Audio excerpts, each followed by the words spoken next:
वर्तमान समय आम सामना को अनेक घटना अनेक तथ्य और इतिहास संस्कृति को नहीं कथा आए ताकू आम इलेक्ट्रोनिक्स मीडिया सोशल मीडिया और लोक आलोचन पाई था सत्य भाव में ग्रहण करूँ। तेबे दर्शक बंधु आमको कौन यह आमर कर्तव्य होना कि जोटा तथ्यभित्तिक कथा ताकू आम ग्रहण करवा तापर नहीं तापर निजर निष्कर्ष बाहर करी तार सत्यता को परखिबा। तेबे से भली किछि कथा जोटा बड़ इतिहास रूप में रही नाथुराम गोडसे गांधी को कहीं मारिले से संपर्कित कथावस्तु आज आलोचना करवा। तेबे ता ऊपर बेसी किछि कहबा पूर्व मु आरंभ करुछि। मु गांधी को कहीं मारिले मो सह जोड़ी रुहतु एवं संपूर्ण घटनावस्तु को शुणा पर निजर प्रतिक्रिया रखु एवं जदि भल लगे तेरे शेयर करंतु। मु गांधी को कहीं मारिली नाथुराम विनायक राव गोडसे केवल एक व्यक्ति नुहे बरम छद्म धर्मनिरपेक्ष भारत इतिहास तले लुकायित सहस्र वर्ष पाई हिंदू राष्ट्र को रक्षा करिवार एक अकुहा विचारधारा। केही कहती से पापी केही कहती से पुण्य एकता सत्य। इतिहास कहूँ बिरला मंदिर प्रार्थना सभारे से ही गांधीजी को हत्या करथिले किंतु कहीं ए प्रश्न रे इतिहास नीरव कांग्रेस नीरव गांधीवादी बुद्धिजीवी माने मध्य नीरव।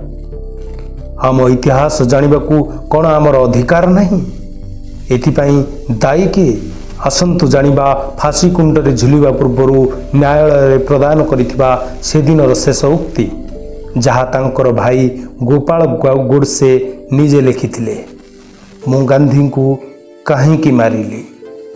से दिन थिला 1949 नवेम्बर 8 पंजाब उच्च न्यायालय रे गांधी हत्यार शुणाणी चली थाए।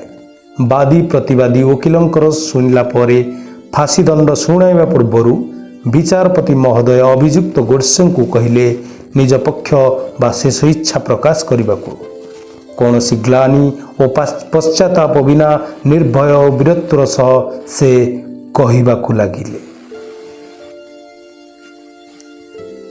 गोटे कुलीन ब्राह्मण परिवार एवं पवित्र भूमि रे जन्म होइथिबा स्वाभाविक भावे मु जणे हिंदू और हिंदू धर्म संस्कृतिर पूजक जड़े नैष्टिक हिंदू भावे मु सर्वदा गर्व करे।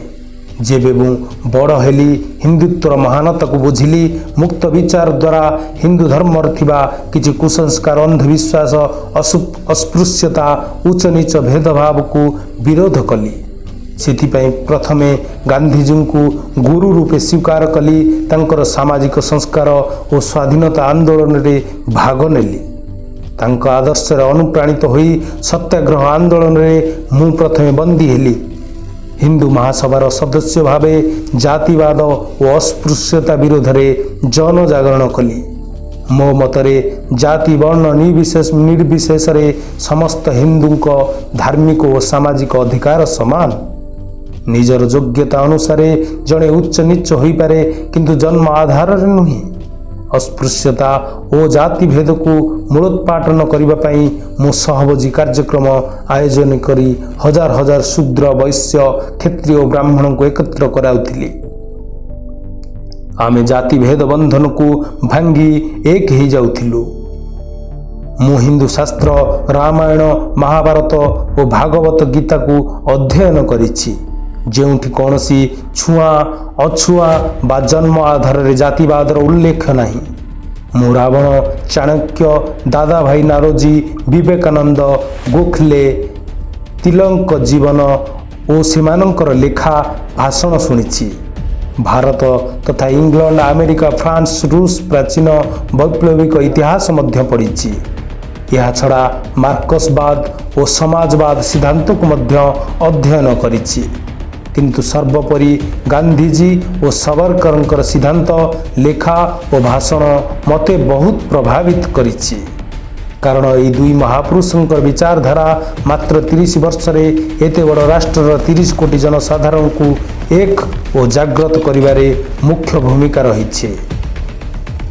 ए सब अध्ययन और चिंतन द्वारा मोर दृढ़ विश्वास है जे ए पवित्र भूमि भारत वर्ष को अखंड रखा हेले एक प्रचंड देशभक्तिर आवश्यकता रही।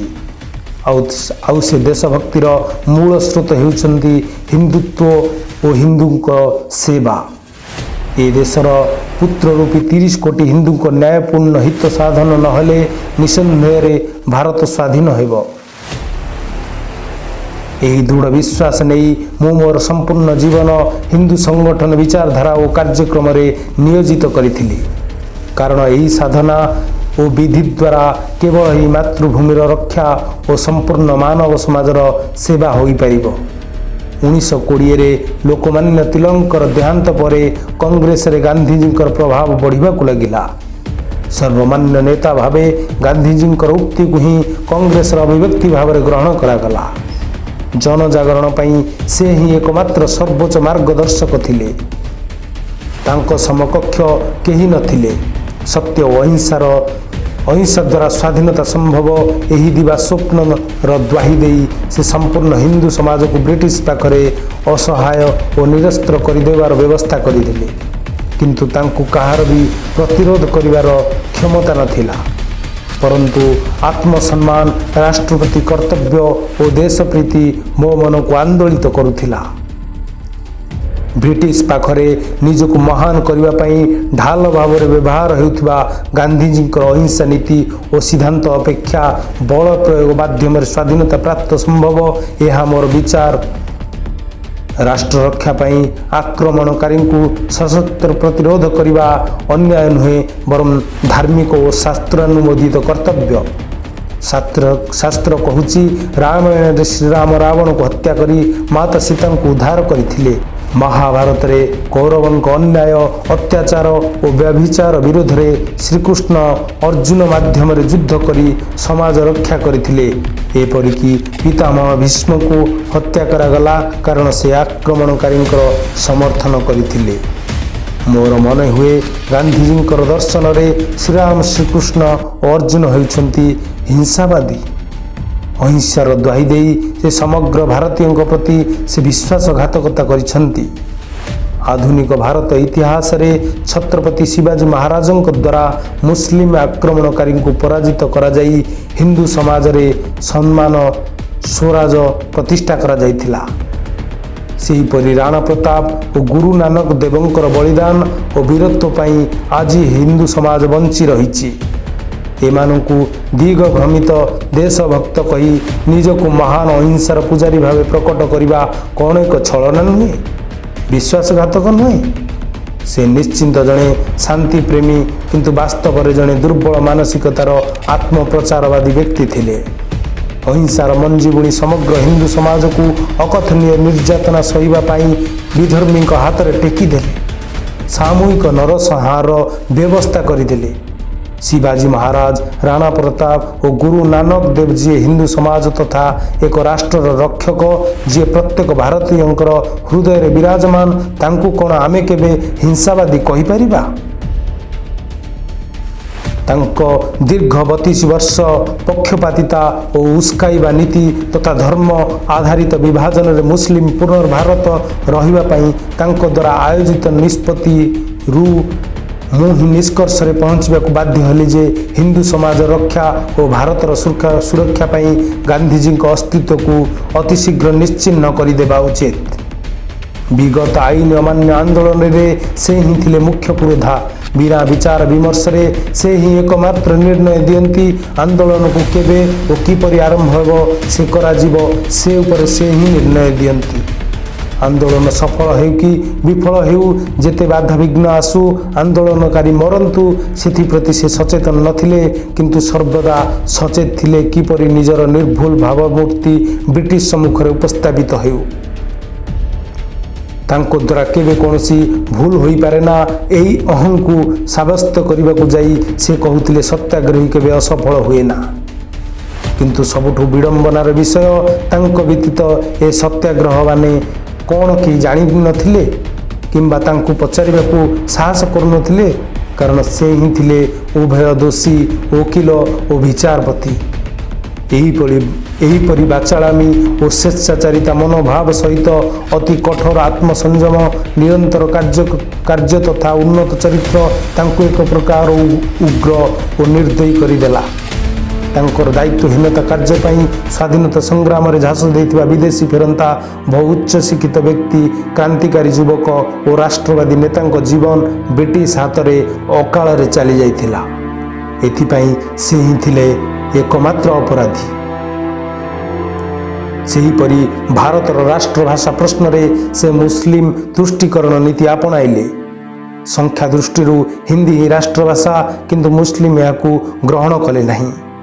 ତେଣୁ ସେ ଏକ ଉଦ୍ଭଟ ଉତ୍ତର ରଖିଲେ ଯେ ଭାରତରେ ରାଷ୍ଟ୍ରଭାଷା ହେଉଛି ହିନ୍ଦୁସ୍ତାନୀ, ଯାହା ଏକ ଅମୂଳକ କାରଣ।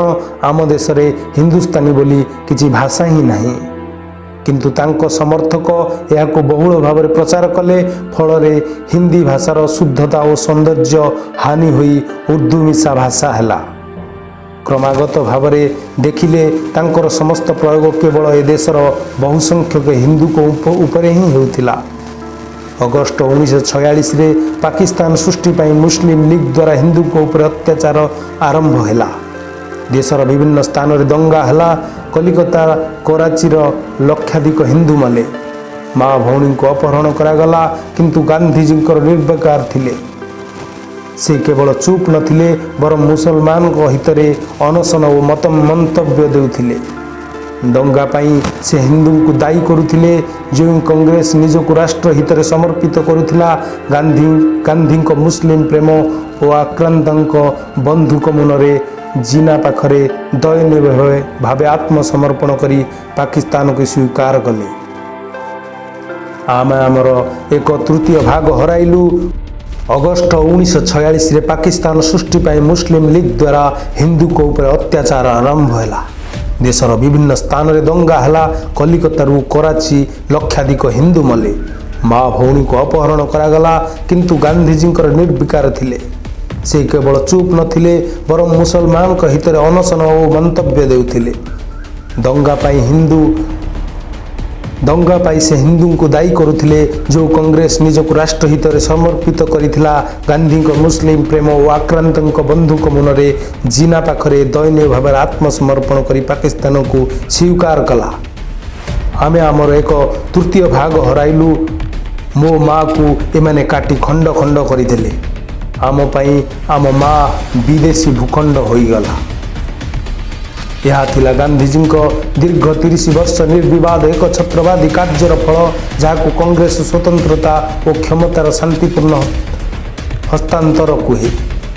ମିଛ ଭାଇଚାରା ମୂଳଦୁଆ ଉପରେ ପ୍ରତିଷ୍ଠିତ ହିନ୍ଦୁ ମୁସଲିମ ଭାଇର ସମ୍ପର୍କ ମନେ ହେଉଥିଲା ଧର୍ମ ଆଧାରିତ ପାକିସ୍ତାନ ସୃଷ୍ଟି ପରେ ସବୁଦିନ ପାଇଁ ଅନ୍ତ ହେବ, କିନ୍ତୁ ତାହା ଗାନ୍ଧୀଙ୍କ ପାଇଁ ସମ୍ଭବ ନୁହେଁ। ଗାନ୍ଧୀ କୁହନ୍ତି, ବହୁ ବଳିଦାନରେ ଆମେ ସ୍ୱାଧୀନତା ପାଇଛୁ, କିନ୍ତୁ କାହାର ବଳିଦାନ କେବେ କୁହନ୍ତିନି। ଗାନ୍ଧୀଙ୍କ ସହମତିରେ କଂଗ୍ରେସ ଦେଶରୁ ଦୁଇ ଫାଡ଼ କଲା।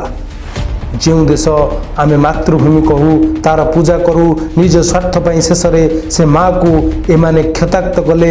ମୋତେ ଏହା ବହୁତ ବିଚଳିତ କରିଥିଲା। ଧର୍ମ ଆଧାରିତ ବିଭାଜନରେ ପାକିସ୍ତାନର ହିନ୍ଦୁମାନଙ୍କୁ ହତ୍ୟା କରି ଟ୍ରେନରେ ଆମ ଦେଶକୁ ପଠାଗଲା। ସେଠାରେ ହିନ୍ଦୁ ପଳାୟନ କରି ଏ ଦେଶକୁ ଆସିଲେ।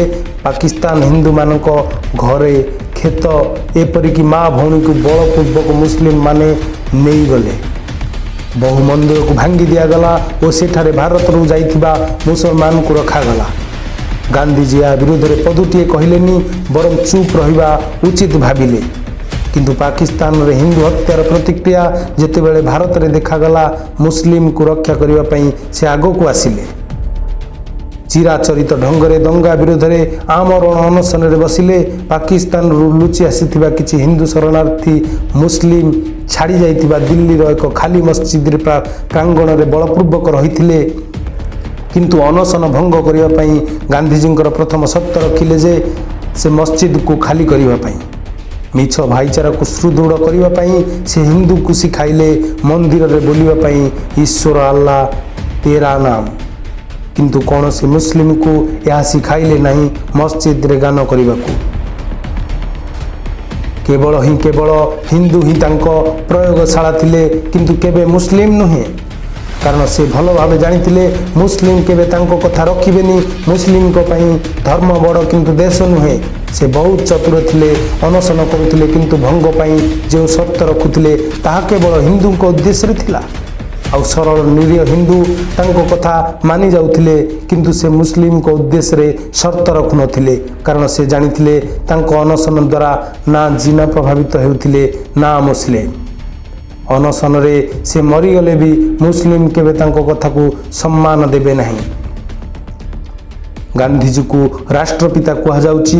ଯଦି ଏହା ଠିକ୍, ତେବେ ମୁଁ କହିବି ଏ ରାଷ୍ଟ୍ର ପାଇଁ ସେ ଜଣେ ଅସଫଳ ବ୍ୟକ୍ତି, କାରଣ ଏ ରାଷ୍ଟ୍ରକୁ ବିଭାଜନ କରି ତାଙ୍କୁ ସମ୍ମାନର ଶୀର୍ଷରେ ବସାଇବା ବହୁ ସଂଖ୍ୟକ ହିନ୍ଦୁଙ୍କ ପ୍ରତି ସେ ବିଶ୍ୱାସଘାତକତା କରିଛନ୍ତି। ସେ ମୋ ରାଷ୍ଟ୍ରର କେବେ ପିତା ଯୋଗ୍ୟ ନୁହେଁ, ବରଂ ପାକିସ୍ତାନର ରାଷ୍ଟ୍ରପିତା କହିବା ଉଚିତ ହେବ। ପାକିସ୍ତାନର ଏତେ କୁକର୍ମ ପରେ ମଧ୍ୟ ସେ ଜିନାର ନିମନ୍ତ୍ରଣ ସ୍ୱୀକାର କରି ପାକିସ୍ତାନ ଗଲେ, କିନ୍ତୁ ହିନ୍ଦୁ ସୁରକ୍ଷାର ଶବ୍ଦଟିଏ କହିଲେନି।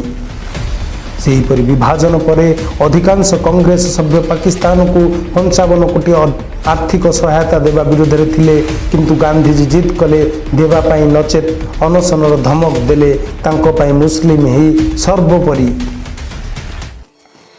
ନିଃସନ୍ଦେହରେ ସେ ଜଣେ ସାଧୁ, କିନ୍ତୁ ରାଷ୍ଟ୍ରପିତା ରାଜନୀତିଜ୍ଞ ନୁହନ୍ତି। ତାଙ୍କ ଅନ୍ତରାତ୍ମା, ଆତ୍ମଶକ୍ତି, ସତ୍ୟନିଷ୍ଠା, ଅହିଂସାର ସିଦ୍ଧାନ୍ତ, ଅନଶନ ସବୁକିଛି ଜିନା ନେହେରୁଙ୍କ ସ୍ୱାର୍ଥ ଓ ଉଚ୍ଚାକାଂକ୍ଷା ପାଖରେ ମୂଲ୍ୟହୀନ ହେଲା। ସେ ଶକ୍ତିହୀନ ପ୍ରମାଣିତ ହେଲେ। ସଂକ୍ଷେପରେ ମୁଁ ବିଚାର କଲି, ଏ ସମସ୍ତ ଅପରାଧର ମୂଳସୂତ୍ର ହେଉଛନ୍ତି ଗାନ୍ଧିଜୀ। ତାଙ୍କୁ ଶେଷ କରିଦେଲେ ପୁନର୍ବାର ଏ ଅପରାଧ ଘଟିବ ନାହିଁ। ମୋ ମନ କହିଲା, ମୁଁ ସମ୍ପୂର୍ଣ୍ଣ ରୂପେ ନଷ୍ଟ ହୋଇଯିବି। ତାଙ୍କୁ ପୂଜା କରୁଥିବା ଲୋକ ମୋତେ ଘୃଣା କରିବେ, ମୋ ସମ୍ମାନ କ୍ଷୁର୍ଣ୍ଣିତ ହେବ, ଯାହା ମୋ ଜୀବନ ଠାରୁ ଅଧିକ ମୂଲ୍ୟବାନ। କିନ୍ତୁ ବିବେକ ଆହ୍ୱାନ ଦେଲା, ରାଷ୍ଟ୍ର ସ୍ୱାର୍ଥର ବ୍ୟକ୍ତି ସ୍ୱାର୍ଥ ନଥାଏ। ବୃହତ୍ତର ସ୍ୱାର୍ଥ ଯଜ୍ଞରେ ନିଜକୁ ଆହୁତି ଦେବା ଶ୍ରେୟସ୍କର। ମୋର ମନେ ହେଲା, ଗାନ୍ଧିଜୀଙ୍କ ଆବର୍ତ୍ତନରେ ଭାରତୀୟ ରାଜନୀତି ଅଧିକ ବ୍ୟବହାରିକ ଓ ପ୍ରତିରୋଧକ୍ଷମ ହେବ। ପାକିସ୍ତାନର ନୃଶଂସତା ବିରୋଧରେ ଆମେ ସେନା ଅଧିକ ସବଳଶାଳୀ ଓ ଆତ୍ମନିର୍ଭର ହେବ। ନିଃସନ୍ଦେହରେ ମୋ ଜୀବନ ଯିବ, କିନ୍ତୁ ଆକ୍ରାନ୍ତଙ୍କ କବଳରୁ ମୋ ରାଷ୍ଟ୍ର ତଥା ପୁତ୍ର ରୂପୀ ସମାଜ ରକ୍ଷା ପାଇବ।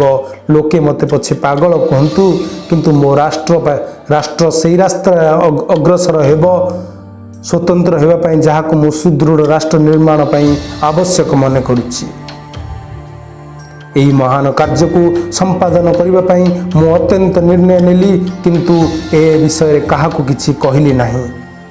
ନିଜକୁ ନିଜେ ସାନ୍ତ୍ୱନା ଦେଲି, ସାହସ ଭରିଲି ଓ 1948 ଜାନୁଆରୀ 30 ଦିନ ବିର୍ଲା ହାଉସ୍ ପ୍ରାର୍ଥନା ସଭାକୁ ବାହାରି ପଡ଼ିଲି। ତାଙ୍କୁ ପ୍ରଥମେ ସ୍ନେହଭରା ପ୍ରଣାମ କଲି, ଈଶ୍ୱରଙ୍କୁ ଆରାଧନା କଲି ଏବଂ ଗାନ୍ଧିଜୀଙ୍କୁ ଗୁଳି ମାରିଦେଲି। ହଁ, ମୁଁ କହୁଛି, ମୁଁ ଏପରି ଏକ ବ୍ୟକ୍ତିକୁ ଗୁଳି କଲି, ଯାହାର ପକ୍ଷପାତିତା ନୀତି ଓ କୁକର୍ମ ପାଇଁ ଲକ୍ଷାଧିକ ହିନ୍ଦୁଙ୍କର ବିନାଶ ହେଲା। ନିଜକୁ ମହାନ କରିବାକୁ ଯାଇ ମୁସଲିମ ପ୍ରେମରେ ମାତୃଭୂମିକୁ ଖଣ୍ଡିତ କରାଗଲା। ଏ ଅକ୍ଷମଣୀୟ ଅପରାଧ ପାଇଁ ଏପରି କୌଣସି ନ୍ୟାୟାଳୟ ନାହିଁ ତାଙ୍କୁ ଦୋଷୀ କହିବ, ଦଣ୍ଡ ଦେବ। ତେଣୁ ମୁଁ ହିଁ ଗାନ୍ଧୀକୁ ମାରିଲି। ବ୍ୟକ୍ତିଗତ ଭାବେ ମୋର କାହା ପ୍ରତି ବିଦ୍ୱେଷ ନାହିଁ, କିନ୍ତୁ ମୋ ମନରେ ବର୍ତ୍ତମାନ ସରକାର ପ୍ରତି କୌଣସି ବି ସମ୍ମାନ ନାହିଁ। ବହୁତ ଦୁଃଖର ସହିତ କହୁଛି କି ପ୍ରଧାନମନ୍ତ୍ରୀ ନେହେରୁଙ୍କର କାର୍ଯ୍ୟ ଓ ବିଚାର ବହୁବାର ବିପରୀତ ଧର୍ମୀ ହେଉଛି। ଗାନ୍ଧିଜୀଙ୍କର ପ୍ରରୋଚନାରେ ସେ ପାକିସ୍ତାନକୁ ଏକ ଇସଲାମିକ ରାଷ୍ଟ୍ର କଲେ, କିନ୍ତୁ ଭାରତକୁ ଧର୍ମ ନିରପେକ୍ଷ କଲେ। ଯଦି ଧର୍ମ ନିରପେକ୍ଷ କରିବାର ଥିଲା, ତେବେ କେଉଁ ସ୍ୱାର୍ଥ ପାଇଁ ପାକିସ୍ତାନ ସୃଷ୍ଟି ହେଲା? ନ୍ୟାୟାଳୟ ଆଗରେ ଛିଡ଼ା ହୋଇ ମୁଁ ଦୃଢ଼ତାର ସହ କହୁଛି, ମୁଁ ଯାହା ବି କରିଛି ନିଜ ବୁଦ୍ଧି ବିବେକରେ ଠିକ୍ ଠାକ୍ କରିଛି। ଯଦି ବିଚାରପତି ଉଚିତ ଭାବୁଛନ୍ତି, ଏପରି ଆଦେଶ ପ୍ରଦାନ କରନ୍ତୁ ଯାହା ମୋ କାର୍ଯ୍ୟକୁ ଉଚିତ ହେବ। ମୃତ୍ୟୁକୁ ମୁଁ ଭୟ କରେନି, କିନ୍ତୁ ବିଚାରପତିଙ୍କୁ ଅନୁରୋଧ, ମୋ ପ୍ରତି ଦୟା ନ କରନ୍ତୁ କିମ୍ବା ମୋ ପାଇଁ କେହି ଦୟା ଯାଚିକା ନ ଦିଅନ୍ତୁ। ମୋ ଦୃଢ଼ ଆଶା ଓ ବିଶ୍ୱାସ, ହୁଏତ ମୋ କାର୍ଯ୍ୟ ଓ ବିଚାର ମହତ୍ତ୍ୱକୁ ଏକ ଚାରିକାନ୍ଥ ଭିତରେ ଥିବା ଉପସ୍ଥିତ ବ୍ୟକ୍ତି ବୁଝି ନ ପାରନ୍ତି, କିନ୍ତୁ ନିଶ୍ଚିନ୍ତ ମୋର ପରପିଢ଼ି, ଭବିଷ୍ୟତର ଇତିହାସକାର ସଠିକ୍ ମୂଲ୍ୟାଙ୍କନ କରିବେ। ଜୟ ହିନ୍ଦ। ଏତିକି କହି ନିସ୍ତେଜ ହୋଇଯାଇଥିଲେ ନାଥୁରାମ ଗୋଡ଼ସେ। କିଛି ସମୟ ପାଇଁ ନ୍ୟାୟାଳୟ ସ୍ତବ୍ଧ ହୋଇଯାଇଥିଲା। ଉପସ୍ଥିତ ବ୍ୟକ୍ତି ସ୍ଥାଣୁ ହୋଇଗଲେ। ଲୋକଙ୍କ ଆଖିରୁ ଧାର ଧାର ଲୁହ ବହି ଯାଉଥିଲା। ବିଚାରପତି ଲୋତକ ଚକ୍ଷୁରେ ବାକ୍ ଶୂନ୍ୟ ଥିଲେ। ଜଣେ ନ୍ୟାୟାଧୀଶ ମହୋଦୟ ତ ନିଜ ଟିପ୍ପଣୀରେ ଲେଖିଛନ୍ତି ଯେ ଏ ବିଚାର କୌଣସି ଖଣ୍ଡପୀଠରେ ହୋଇଥାନ୍ତା ନିଃସନ୍ଦେହରେ ବହୁମତରେ ନାଥୁରାମକୁ ନିର୍ଦ୍ଦୋଷରେ ନିର୍ଣ୍ଣୟ ଦିଆଯାଇଥାନ୍ତା। ନାଥୁରାମ ପାଗଳ କିମ୍ବା ମୂର୍ଖ ନଥିଲେ। ସେ ଚାହିଁଥିଲେ ହତ୍ୟା କରି ସେଠାରୁ ଖସି ପଳାଇ ପାରିଥାନ୍ତେ, କିନ୍ତୁ ନିର୍ବିକାର ଭାବରେ ଠିଆ ହୋଇ ରହିଥିଲେ। ସେ ଜଣେ ଉଚ୍ଚ ଶିକ୍ଷିତ ଓ ପତ୍ରକାର ଥିଲେ। ସାବରକରଙ୍କର ଏକ ପୁସ୍ତକ ଇଂରାଜୀ ଅନୁବାଦ କରିଥିଲେ। ହିନ୍ଦୁ ରାଷ୍ଟ୍ର ପତ୍ରିକାର ସମ୍ପାଦକ ଥିଲେ। ତାଙ୍କର ବହୁ କ୍ରାନ୍ତିକାରୀ ଲେଖା ତତ୍କାଳୀନ ସମ୍ବାଦ ପତ୍ରିକାରେ ପ୍ରକାଶ ହୋଇଥିଲା। ସେ ସ୍ୱୀକାର କରିଛନ୍ତି ସେ ଗାନ୍ଧୀଜୀଙ୍କର ଅନୁଗାମୀ ଥିଲେ ଓ ସ୍ୱାଧୀନତା ସଂଗ୍ରାମରେ ଝାସ ଦେଇ କାରାବରଣ କରିଥିଲେ। ଏଥିରୁ କ'ଣ ଅନୁମେୟ ଗାନ୍ଧୀଜୀଙ୍କୁ ହତ୍ୟା କରାଯାଇଥିଲା ନା ବଧ? ଗୋଡ଼ସେ ପାପୀ ନା ପୁଣ୍ୟ? ବିଚାର ଆପଣମାନଙ୍କ ନିକଟରେ, ଉତ୍ତର ଆପଣମାନେ ରଖିବେ। ଯଦି ଆପଣ ଏହି ସତ୍ୟ ଘଟଣାଟିକୁ ସମ୍ପୂର୍ଣ୍ଣ ଶୁଣିଥାନ୍ତି, ତେବେ ଆପଣମାନଙ୍କର ବହୁମୂଲ୍ୟ ପ୍ରତିକ୍ରିୟା ରଖିବା ସହିତ ଏହି ସତ୍ୟର ଉନ୍ମୋଚନ ପାଇଁ ଲୋକମାନଙ୍କ ମନରେ ସତ୍ୟର ଦୀପ ଜାଳିବା ପାଇଁ, ଇତିହାସର ପୃଷ୍ଠଭୂମିକୁ ସୁଦୃଢ଼ କରିବା ପାଇଁ ସମସ୍ତଙ୍କୁ ସେୟାର କରନ୍ତୁ। ଯଦି ଆଉ କୌଣସି ଘଟଣାବସ୍ତୁ ଉପରେ ତଥ୍ୟଭିତ୍ତିକ ଏହିଭଳି ଅଡ଼ିଓ ଷ୍ଟୋରି ଚାହାନ୍ତି, ତେବେ ଆପଣମାନେ ମଧ୍ୟ ପ୍ରତିକ୍ରିୟା ରଖିପାରିବେ। ସମୟାନୁକ୍ରମରେ ତଥ୍ୟ ସଂଗ୍ରହ କରି ତାହାକୁ ମଧ୍ୟ ପ୍ରସ୍ତୁତ କରାଯିବ। କାହିଁକି ନା ଶୁଣାଯାଉଥିବା ପ୍ରତ୍ୟେକ କଥା ସତ୍ୟ ନୁହେଁ। ଆଖିକୁ ସଫା ଦେଖାଯାଉଥିବା ପ୍ରତ୍ୟେକ ପ୍ରାଣୀ ନିର୍ମଳ ନୁହେଁ। ତେବେ ଦର୍ଶକ ବନ୍ଧୁ ରହୁଛି, ନମସ୍କାର। ଭଲ ଲାଗିଲେ ଗୋଟେ ଲାଇକ୍, ସେୟାର ଏବଂ କମେଣ୍ଟ କରିବେ।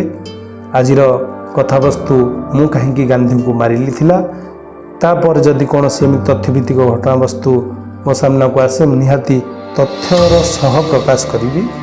ଏହି ବିଶ୍ୱାସର ସହିତ ରହୁଛି, ନମସ୍କାର।